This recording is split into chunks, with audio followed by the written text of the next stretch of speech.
Estamos de volta aqui na Piccola Forneria, uma das melhores pizzarias aqui da região. Premiadíssima, uma carta de vinhos com mais de 200 títulos, com uma adega aí com mais de 2.000 garrafas, é uma perdição aqui. Venha para cá para conferir. Voltando aqui para o nosso brainstorm, já se falou aqui então de atender o público masculino, de tentar fazer uma gestão do fluxo de caixa, criar novos produtos e serviços, e ficou uma questão no ar de qual é o próximo passo, né? O que a Priscila deve fazer então? Ela precisa pontuar, né? O que para ela é o mais fácil, tem um custo menor e vai dar um retorno mais rápido. A gente que é homem, né?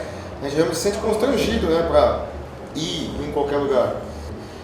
Se tivesse um local onde você atendesse tanto a esposa quanto o homem, você passaria a fazê-lo de forma menos constrangida.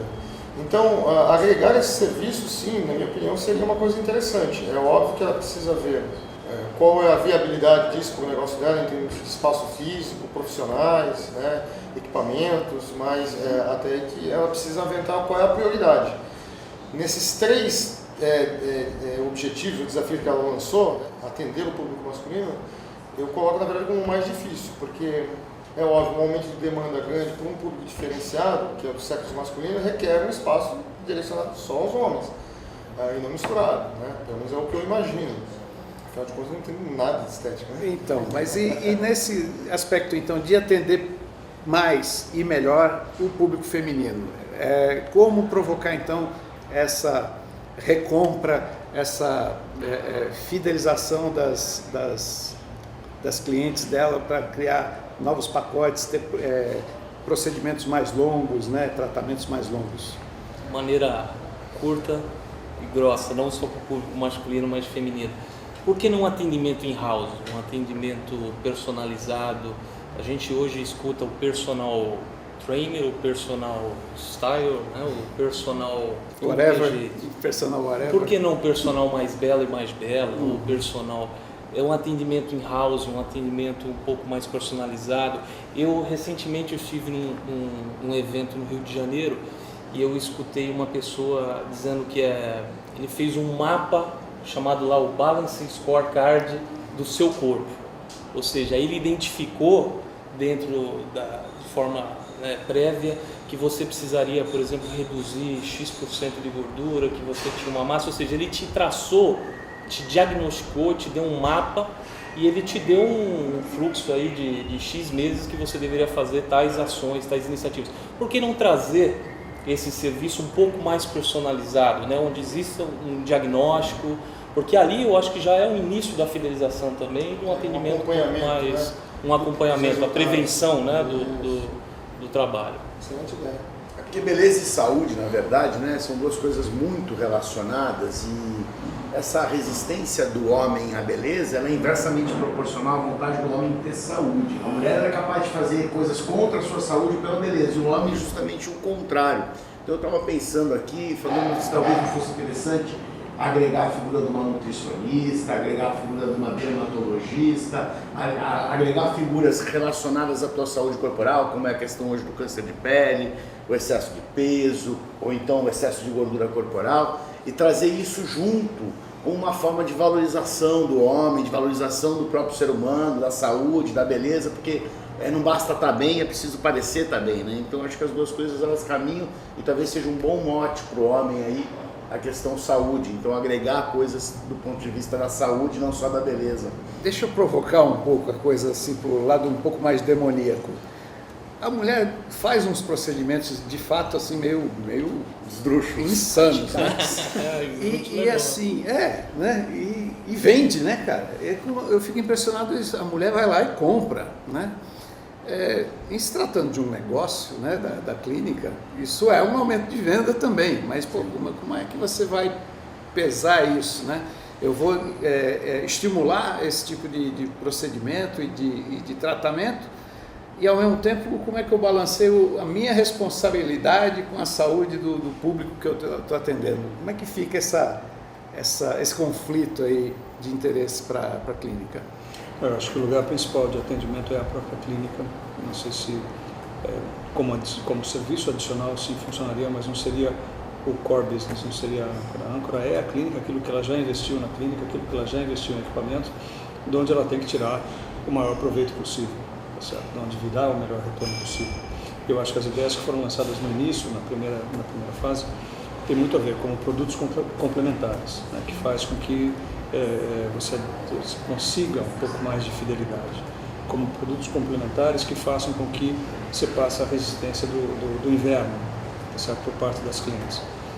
E numa outra etapa, uma etapa subsequente, um lugar provavelmente distinto desse, para o público masculino. Me parece que seja aí um desenho mais próximo do que aplicável. Isso é uma coisa interessante, talvez existam tratamentos, me parece que existem tratamentos que são mais propícios para serem realizados no inverno por força da menor incidência da luz e da menor exposição ao sol, né? Eventualmente a gente sabe que qualquer coisa ligada à pele e tal, sempre é apropriado você evitar o contato com a luz solar e com o sol excessivo, então talvez nessas épocas está preparado para fazer um trabalho de marketing, um trabalho de força de vendas aí, em cima de procedimentos que no inverno são mais propícios. E talvez até preparar um preço diferenciado para trazer esse cliente e dizer, não, aproveita agora no inverno, porque você vai ter um resultado melhor, uma durabilidade maior e é um momento apropriado para você estar realizando esse tipo de tratamento. A gente tem que lembrar que para o cliente também é uma decisão, uma vez que você decidiu pelo espaço dela,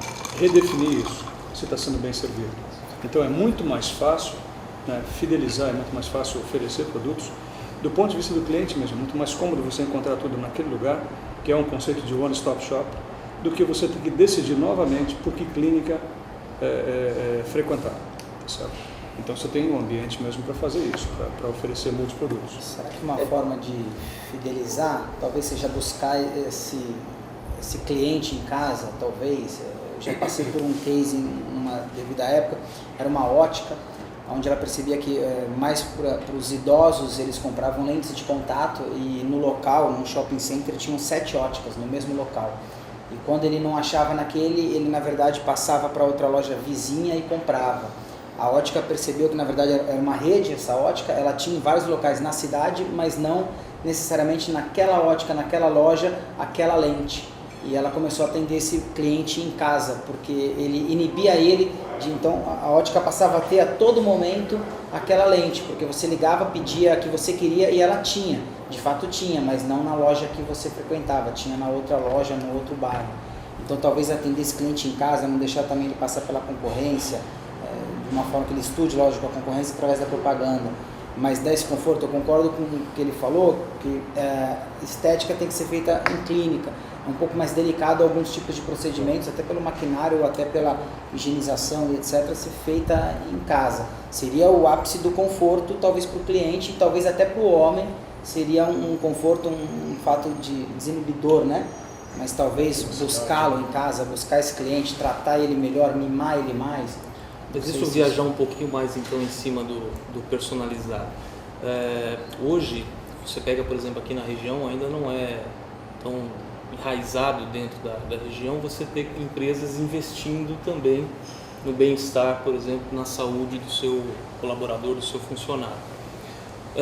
Por que não desenvolver, na realidade, uma ação aí muito mais de prospecção do que uma ação de local, onde vai ser feito, por exemplo, de palestras gratuitas a cada bimestre dentro da empresa, falando sobre bem-estar, sobre tanto para o público feminino quanto para o masculino, porque pelo que eu entendi também, dentro do portfólio cuidados dela, específicos para profissões específicas, o sujeito que tem mais contato com produto químico, ginástica laboral, faz parte. Então, você poderia ter ações no corporativo também, para ter um ambiente ali de fidelidade. Inclusive, hoje a gente tem plano odontológico, plano de saúde, tem a previdência privada. Por que não criar um projeto de plano de estética e embelezamento para o homem e para a mulher? Existe um plano aí que poderia ser proposto também. Nesse aspecto de tendências, tem duas tendências aí muito vivas hoje no mercado, né, que são as compras coletivas e as lojas de amostras. Então, por que não tentar incorporar alguma coisa com compras coletivas e lojas de amostras junto com o portfólio dela aí, talvez isso? Senhores, eu vou ter que interromper novamente. Você que está nos assistindo, Tá gostando? Entra lá no Ideias 10 e coloque lá a sua sugestão. Daqui a pouquinho a gente volta.